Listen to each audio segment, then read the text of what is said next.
Velkommen og husk at abonnere på vores kanal. Vi er en familie på 4, der rejser rundt i verden og deler oplevelserne med dig.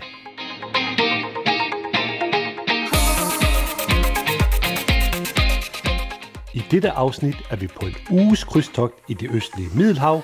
Vi besøger Kotor i Montenegro, de græske øer Korfu, Santorini og Mykonos og Dubrovnik i Kroatien.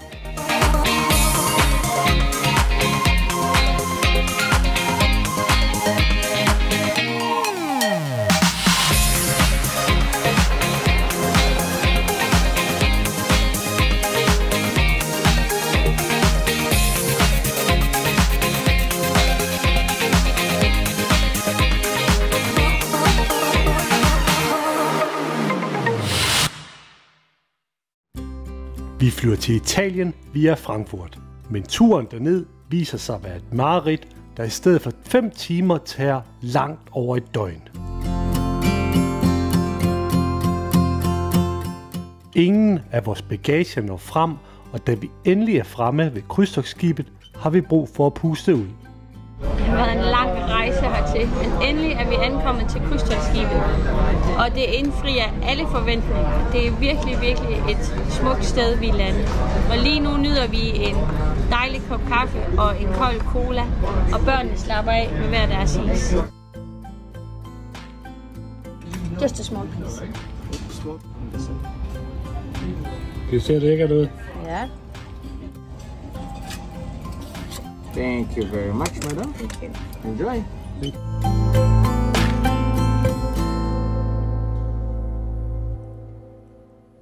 The rabbit maker. You made it! Wow! Det er så ovenpå. Og de har lavet en kanin til jer. Hvad siger I så? Thank you. Den næste stod her med Labattes så øverst. Men Labattes er så ovenpå. Ja, der er Søren plads i Labatte. Hun har kun lille plads. Ja. Der har ikke helt så meget plads. Men mine ting er herovre. You make me happy when skies are blue. You'll never know, dear, how much we love you. Please don't take our coffee away. We love you too! Thank you so much. Vores krydstogtskib Norwegian Gem er en positiv overraskelse. På skibet er der masser af steder med fantastisk udsigt ud over det forbipasserende hav og landskab. Skibet er ikke blandt verdens største, men har et væld af aktiviteter såsom swimmingpool, hot tubs, minigolf, klatrevæg, sportsbane, teater og meget andet. Det er vores andet krydstogt efter corona. Personalet skal stadig bære mundbind, og vi skal vise en negativ coronatest for at komme ombord. Ellers er alt tilbage til normalen. Ganske befriende, og det har været helt uproblematisk at cruise igen.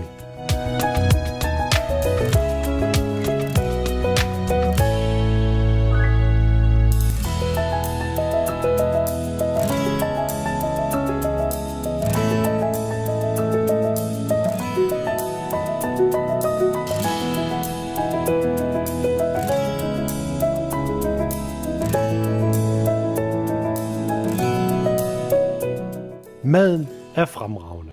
Virkelig god med et godt udvalg af restauranter inkluderet i standardpakken. De inkluderede buffet og à la carte restauranter har et bredt udvalg af lækre retter. Der er noget for enhver smag. Han sagde, at de ville lave jeres mad nu, Vilas. Og han sagde, at de skyndte sig alt det, de kunne. Det er en god dessert. Hvad får du? After 8 dessert. Det var virkelig lækkert. Men klokken er jo kun lidt over 7. Kan du spise den allerede så? Vi fik dispensation. Vi valgte egentlig skibet først og fremmest på grund af ruten, som vi fandt spændende med masser af unikke oplevelser i vente. De græske øer på ruten har vi ikke tidligere besøgt, og det så vi meget frem til. Vi kan virkelig anbefale skibet, der levede mere end op til vores forventninger.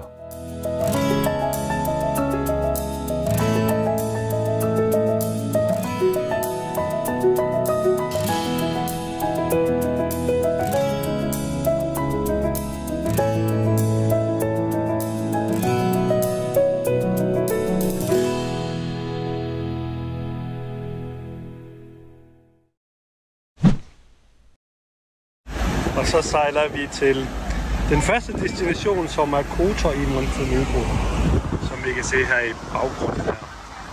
Vi sejler fra Adriaterhavet ind i den 30 km lange Kotorbugt.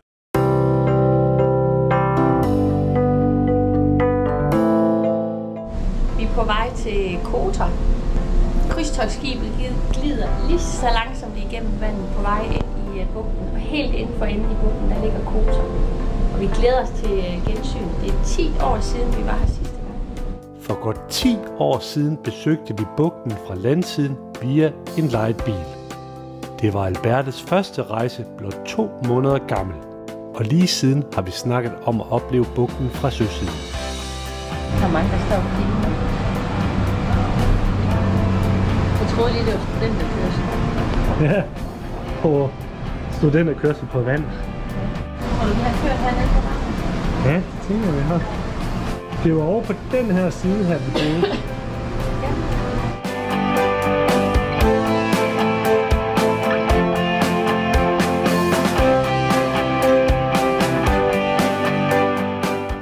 De vinker alle sammen. Jeg skal lige vinke tilbage. Indsejlingen er en kæmpe oplevelse.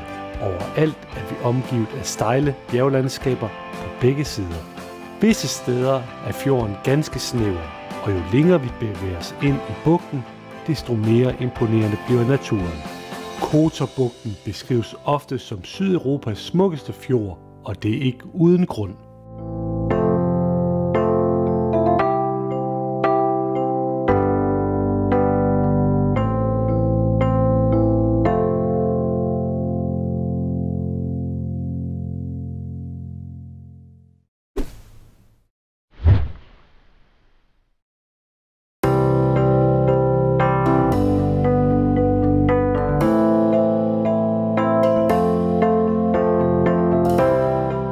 Den gamle bydel er også på UNESCO's verdensarvliste og er en af de bedst bevarede middelalderbyer i Europa.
Korfu er en større ø, som har rigtig meget at byde på.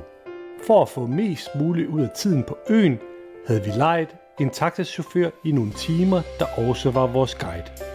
Så er vi på rundtur her, og vi har vores taxachauffør, som viser os rundt her lidt på øen.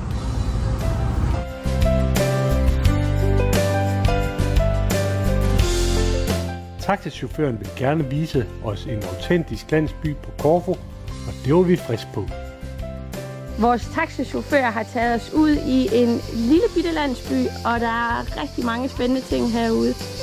En af tingene, det er det her lille tempelting, hvor det siges, at dronningens folk kom for at hente vand til paladset. Skal vi se, om man kan se noget dernede i? Er der vand dernede? Ja, måske er det det vand, som dronningens folk de har drukket i gamle dage.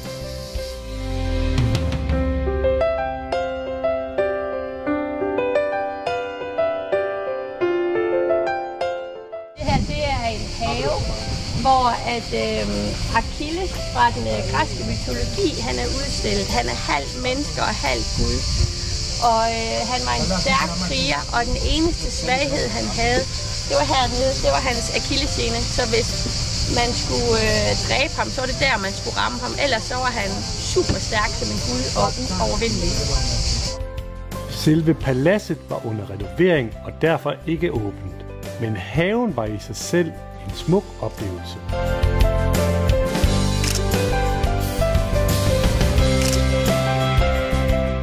Very dry summer and no rain at all. It means at the end of the summer the land is going to be very dry and very hard, and it's going to be hard for the birds to dig in, looking for worms. They prefer worms. If it's going to be rain, it's softer, and so they're looking for worms. But if they can't do this, then the only way is the olives. Yes. Øens hovedstad Corfu byder på et spændende mix, hvor forskellige erobrere gennem tiden har sat deres præg på byen. Elegante franske arkader, venetianske borge blandes med traditionel græsk byggekunst. Corfu by skal opleves.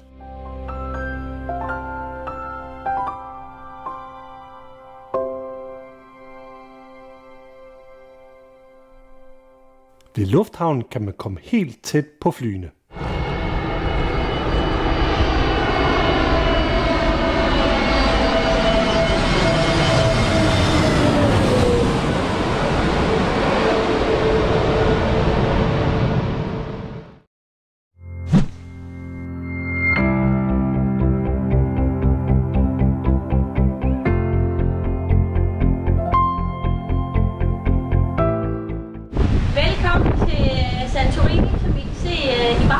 Vi ankommer om en times tid, og vi skulle have lidt færre grader i dag, så vi glæder os endnu mere til at udfordre denne her ø, for jeg tror, vi får lidt mere energi i dag. Santorini er en vulkanø i det græske øhav og en sandperle. Efter at have besøgt adskillige græske øer, der hvert har noget at byde på, må jeg sige, at Santorini er den smukkeste. Det er Grækenland. Ja. Det er Santorini. Øen hedder Santorini. Og lige om lidt, så derovre kommer vi ind med båden. Og så skal vi vandre op ad den der snoede sti, som man kan se der. Man kan enten tage det på æselryg, eller man kan vandre. Eller så skulle der også være en kabelbane et eller andet sted. Skal vi have et æsel til vores æsel? På Santorini er der ikke nogen havne, der er velegnet til krydstogtskibe. Derfor slår skibene anker tæt ved kysten og sejler os ind til land i mindre både.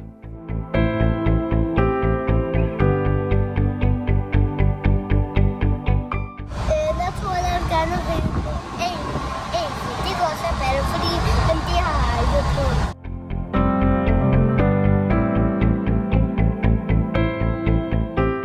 Kabelbanen tager kun 3 minutter, men er der mange krydstogtsgæster, kan det betyde en længere ventetid.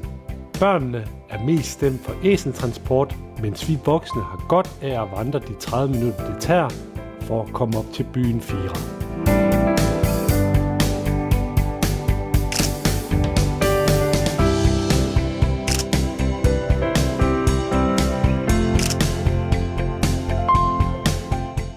Hold da op, det er hårdt der.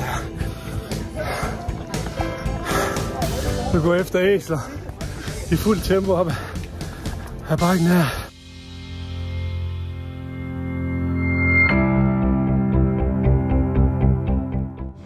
Det var hårdt at gå op ad trapperne. Hvad så, Vilas? Hvordan var det at ride på det? Jeg fik så ondt i mine ben, men der var lidt tørstigt. Jeg troede, den kastede mig. Ja, men det gjorde den ikke, vel? Nej. Var den sød? Ja, mega sød. Kunne du tænke dig at prøve det igen? Ja.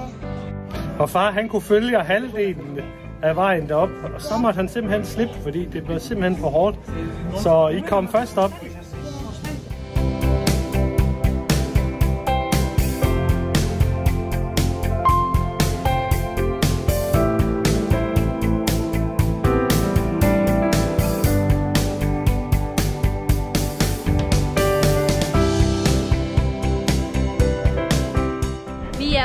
op af de mange trappetrin, som fører op til den her meget smukke hvide by, som hedder Fira. Det er ikke den mest kendte by på Santorini. Den by, der er mest kendt, den hedder Oira, eller hvad siger man? Ora. Man siger Ora. Men prøv lige at kigge ud over byen bag ved mig, og så prøv lige at se, hvor en flot udsigt vi har her. Det er fantastisk op. Og vi kan se, der er 3 krydstogtskibe i dag. Og vi holder lige herover til højre.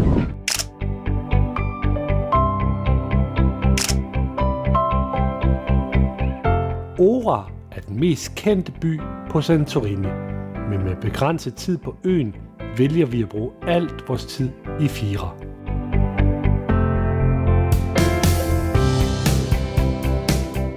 Det fortrød vi bestemt ikke. Fira er Santorinis smukke hovedstad.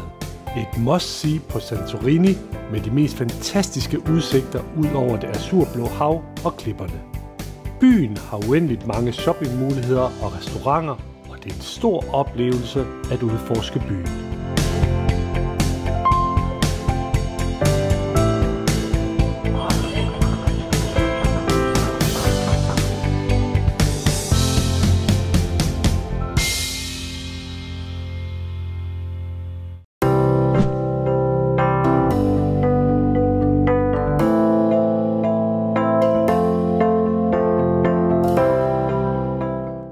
Det er vores udlejningsbil her på Mykonos, en Citroën C1.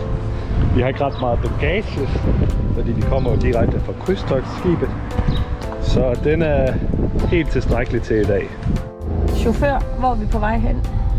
Vi skal lige ind og se en landsby, der hedder Anomera. Og hvad er den kendt for? Det var egentlig bare noget, jeg så på Google, hvor der var en, der synes, at det var en hyggelig landsby, som kendte øen ud og ind. Så prøver vi det. Så prøver vi det. Så får vi lige solcreme på. Det kan du tro. Masser af solcreme.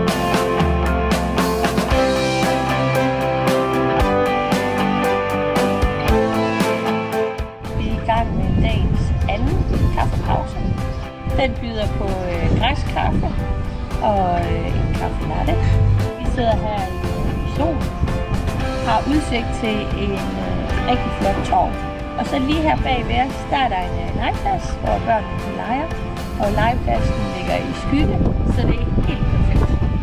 Og vi er her lidt tidligt her på dagen, så der er ikke så mange turister endnu, hvis overhovedet der er nogen jo. Men det er egentlig meget hyggeligt, at der er stille og fredeligt, at vi kan få vores kaffe i fred.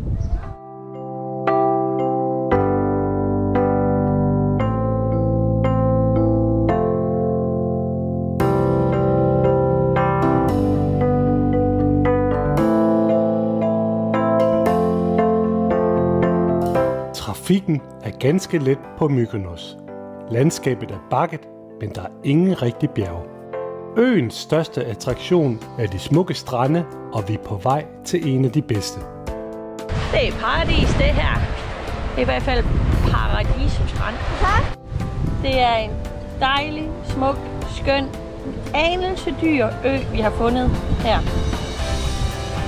Men vi har fået et par lækre solsenge, og de kostede kun omkring 400 danske kroner for sådan for dagen. Ja. Altså på Mykonos, der er det et røverkøb. For længere hen ad stranden, der kostede det $70. Og der var nogle meget eksklusive steder, der kostede $500 eller $1000 for en dag. Men så mange penge har vi slet ikke. Er det koldt? Det er koldt? Ja. Det var godt.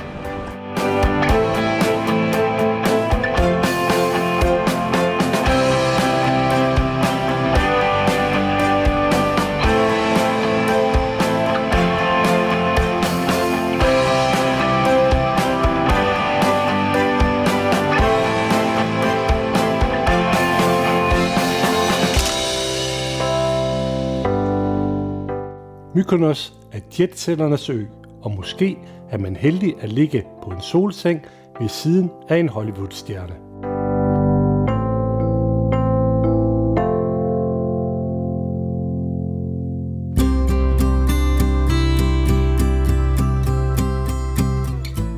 Vi kører videre mod Mykonos by. Byen har smukke hvide huse og små kringlede gader. Det er også her langt de fleste turister vælger at bo. Den meget farverige bydel i Mykonos by, der ligger ud mod havet, kaldes for Little Venice. Her er masser af liv og stemning på de mange græske tavernaer. Maden er ekstra dyr her, men udsigten ud over havet er også smuk. Generelt er Mykonos en meget dyr og eksklusiv ø, men bestemt et besøg værd.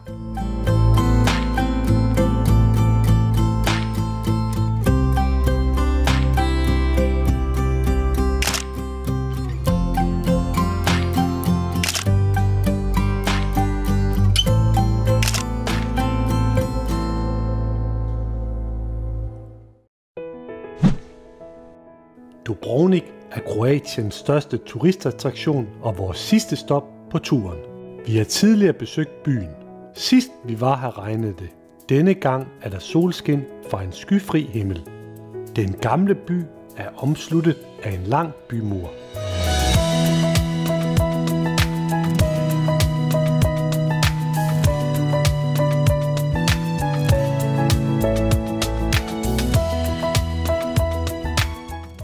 Imponerende middelalderby med meget stejle gader.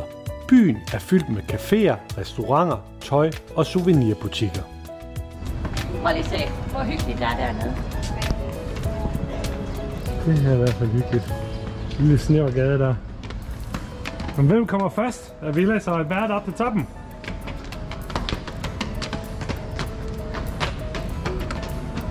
Jeg tror det er uafgjort.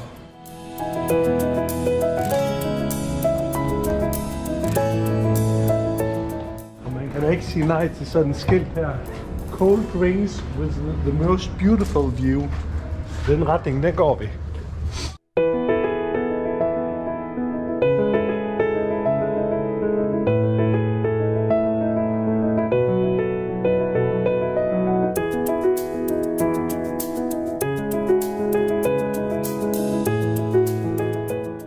Der sidder to flotte fyre og tager en pause. Med vabler på fødderne. Vilas og Alberte har talt samtlige katte, de er stødt på, siden vi kom herind i Dubrovnik by. Ja, men der var en kat, der var lige tæt på at blive sin fugl. Ja, det er rigtigt. Den var så tæt på at fange en fugl. Hoppede lige op i gang. Ja, hoppe. Hej, mor. Hej, skat. Er det en god dag? Ja, det kan du tro, jeg har. Hvad sker der nu? Vi tager en lille pause, og så skal vi finde ud af, hvordan man kommer hen til kabelbanen. Ja. Fra centrum tog vi kabelbanen op ad bjerget og fik den smukkeste udsigt ud over byen og havet. Kabelbanen tager ca. 5-10 minutter og er forholdsvis dyr. Et godt fif er at tage en Uber-taxa ned. Det var langt billigere.